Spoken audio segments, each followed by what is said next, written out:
Greetings YouTube, welcome back to the Matternet channel. I am Marcus, bringing you another video for Cardfight Vanguard Overdress. Now, I know that there's like a very good chunk amount of cards from DBT06 that has already been revealed, and I am super late to this, which is why I'm just gonna label this as the first week, although there's a lot of it. Although there's like maybe 2 to 3 weeks worth of cards that's being revealed. In any case, I'm just gonna lay this as a first week of weekly reviews, and as well as I'm gonna basically split this week's video into 2, covering most of the reveal cards. This will be part 1 of the first week for DBT06 weekly reviews, and do expect part 2 probably after like a few hours, maybe hopefully just minutes of this video being up. Of course, this video we will be covering Dragon Empire Dark States as well as Keter Sanctuary, and of course the second part will be covering a little bit from Keter Sanctuary because there's quite a few Keter Sanctuary cards being revealed, and of course Stoicheia and Brandgate. Let's take a look at what was being reviewed for the first week. Before I actually go into the card, I basically want to give a shout out as well as a very special thanks to She Devil Gaming. The thumbnail that you see on this video, yeah, she's the one that made it.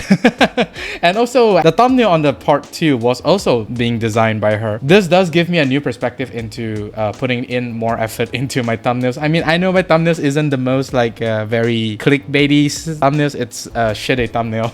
Anyways, I will implement whatever I learned from her and may possibly make better thumbnails for my future video. A very special thanks to Kilala from She Devil Gaming. Thank you very much. Oh, and also do remember to check her channel out. She does do Vanguard content, especially those of you that is more towards the market watch. Yeah, do check her channel out. The link to her channel will be linked down in the description, so do check out her channel and subscribe if you can. Now, moving on to the first card for Dragon Empire. Fans Prowder Dragon. Auto rearguard circle. When this unit attacks a Vanguard, this unit gets 2k power until the end of the battle for each of your opponent's open rearguard circle. At best, it's gonna be 23k to 33k beater if you include the personal right, that is. If you manage to retire like a full board of your opponent, this card will basically get a 10k power, which is much better suited for Eugene right line. I mean, we all know Eugene is like the king of retire. It's basically just me giving credit to Eugene. Come on, give the deck a little bit more credit. However, do keep in mind is that this unit will only gain the power if he is attacking the Vanguard. So if you attack the rearguard with this card, you will not get the power, which is a little bit shame. But even with that being in mind, I don't think there is like a space for this card. But then again, it's just like a beater for Eugene, which at the moment I don't think that's what the Eugene needs. What can you do? It's a common. Next up, we have Blaze Maiden Rosel. Continuous rearguard circle or guardian circle. If you have a rearguard with original dress, this unit gets 2k power and shield plus 5k. It's a little bit weird that they need to basically say you need overdress unit. Because in order to have original dress unit, in order to have a rearguard with original dress, you need to overdress. So yeah, it's a really weird way of you saying that yeah, you need original dress, which is essentially overdress. So in an essence, this is basically either a 10k booster or attacker, as well as a 10k shield unit. It's a little bit shame that this is a grade 1. If it's a grade 2, then maybe you could consider running her, but then again, it's a 10k shield, so most likely it's a skip. In a Nirvana deck, you will need like all of the overdress units that you need, so I don't think this card can be squeezed in. The payout for this unit is just not there, so most likely a skip for this one. Next, we have Equip Steel Dragon. I almost read Bacon here. Balcon. Active rearguard circle once per turn. Cast Counterblast 1. Choose one of your Vanguard. It gets 5k power until the end of turn. So this is basically Dragon overall support. But then again, for a Counterblast 1 to give the Vanguard 5k, it's actually really expensive because Overlord does use a lot of Counterblast. I mean, it's not like to the point where in one turn you are basically counterblasting 4 in one shot.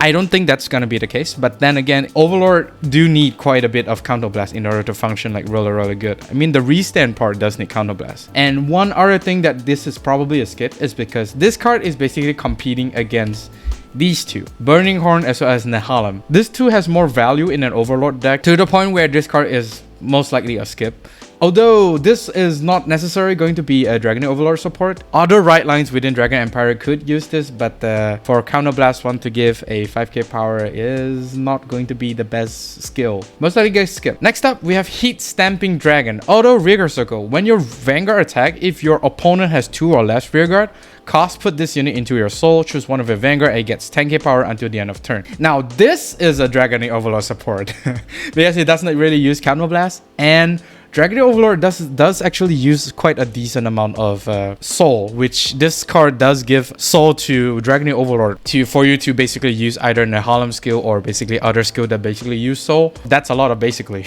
In any case, this does allow Dragon Overlord to hit it for even bigger power, but then again, there's a big problem where you need your opponent to be at 2 or less. I mean, there are some stuff for Dragon Empire to basically retire, but if the opponent is at full board, I don't think this card will be function as well, because Dragon Overlord does not really like focus on retire, but Eugene does.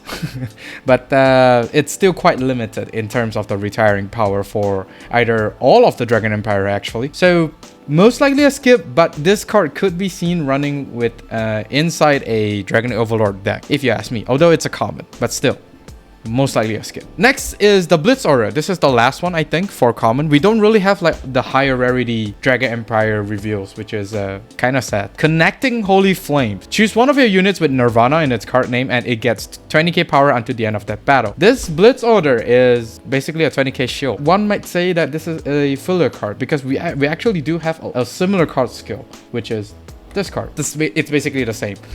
Just change the Nirvana to Bruce and you get the same skill. So most likely a skip, because at this point, Overdress deck does not really have space for you to put Blitz Order. I mean, if you can, then sure, but most likely I don't think anyone will be running Blitz Order for Nirvana deck. But yeah, probably a skip. Moving on to Dark States, we have Explosive Torture. Auto, when this unit is placed on Rearguard Circle, if your soul have 5 or more cards, choose one of your other unit and it gets 5k power until the end of turn. Yeah, this is most likely a skip.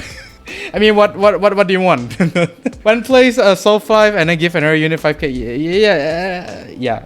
skip. Unless of course, never mind, it's a skip. Phase Transition Dragon. Auto Rearguard Circle. When this unit attacks, cost Counterblast 1, choose a card from your soul, put it into your drop, and increase this unit's power by the original shield of that card put into your drop until the end of that battle. So this is basically, could potentially be a roller big beater. Because this means that even if you soul charge the over trigger or any trigger, it's actually not that bad.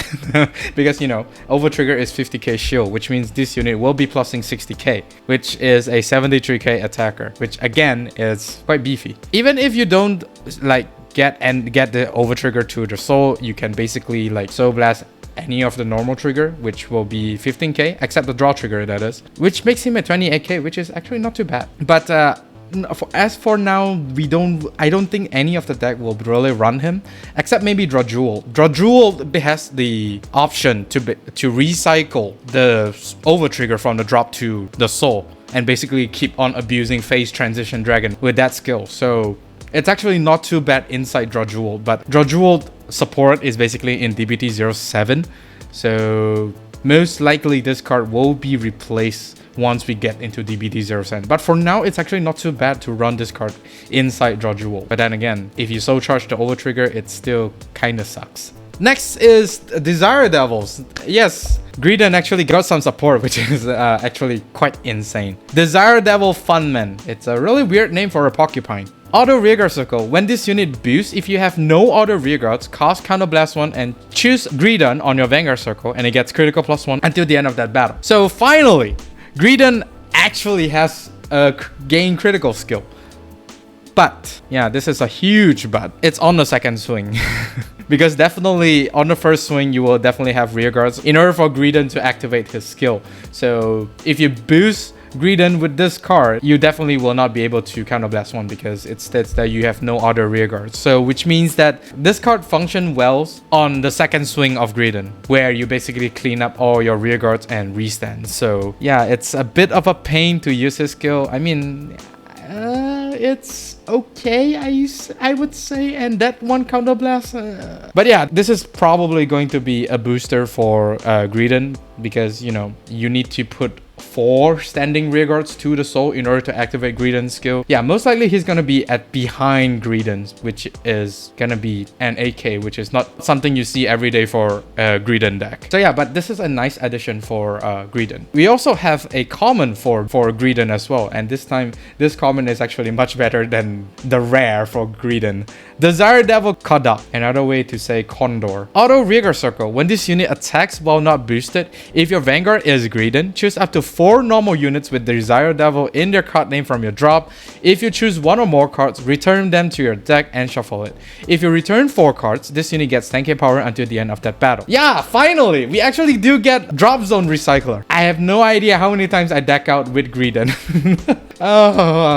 Most of my matches that lost using Greedon is basically due to me myself decking out, and this card actually lets me return 4 cards back, which is insane. Although you need to think about how am I supposed to formulate my attack parry, because this unit needs to attack while not boosted, which means that either he's gonna attack first or basically attack second after Greedon, because your back row is definitely going into the soul, and one of your front row, which is not this card, that is going to soul due to Greedon needing to like suck in 4 standing regards to restand. So it's either you attack with this first or you attack with this second, which is not too great. But then again, hey, it's a Drop Zone Recycler. You can't really go wrong with that. Bubetsu and Sito, which is these 2 cards, these 2 great ones are possibly the best target to be recycled back into the deck, because you know Rabbit is like a really important unit for you to restand 2 times with Greedon, and also makes it force more attack out with your hand, but then that is subjected to your counter blast usage. And lastly, of course, Codok being a 20k to 30k beater is not too bad if you ask me. This by himself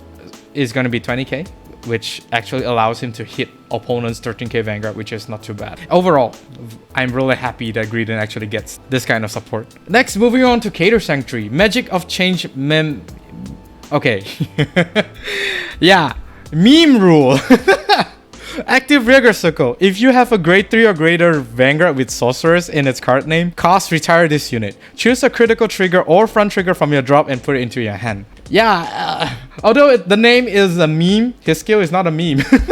This is probably going to be Hexa-Orb's personal bestie. Whenever Hexa-Orb personal rides, she basically needs to, well, you don't really need to return that 1 critical or front from your hand to the top of your deck.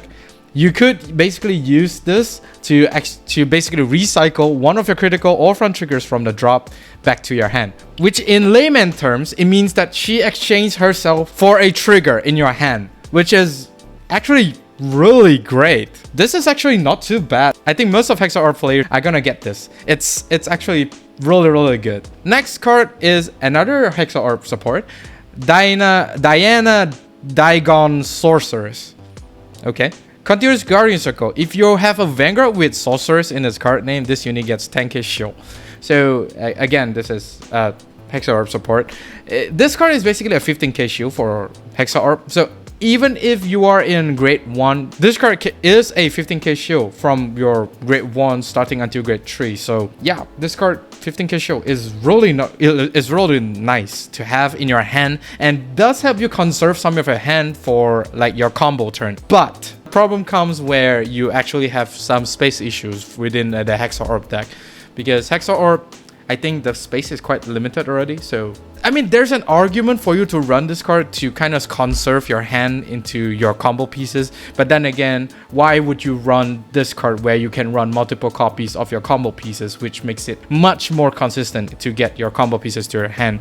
So I don't know. This card, I think due to the space issues, I don't think this card will be run, but it's a nice to have card. Lastly, we have Divine Sister Beignet. Although when this unit is placed on Rearguard Circle, if you have a Vanguard with Sorceress in its card name, cast Counterblast 1, reveal the top of your deck, and put it into your hand if it's a normal unit. Return it to its original spot if it's not. So this is more top deck revealer for basically Hexa-Orb, because you know it's restricted to Hexa-Orb. You only get to put that revealed card to your hand if it is a normal unit, and if it's not a normal unit, well, it might be a trigger or an order, which might probably suck a little bit, but I don't think Hexa-Orb runs orders at this point. Putting back the trigger to the top of the deck, which means that if you are able to personal ride with Hexa-Orb and you use Hexa-Orb skill, you basically guarantee 2 triggers out of the 3 drives already, which is super nice for your pushing turn. And not to mention, if you do run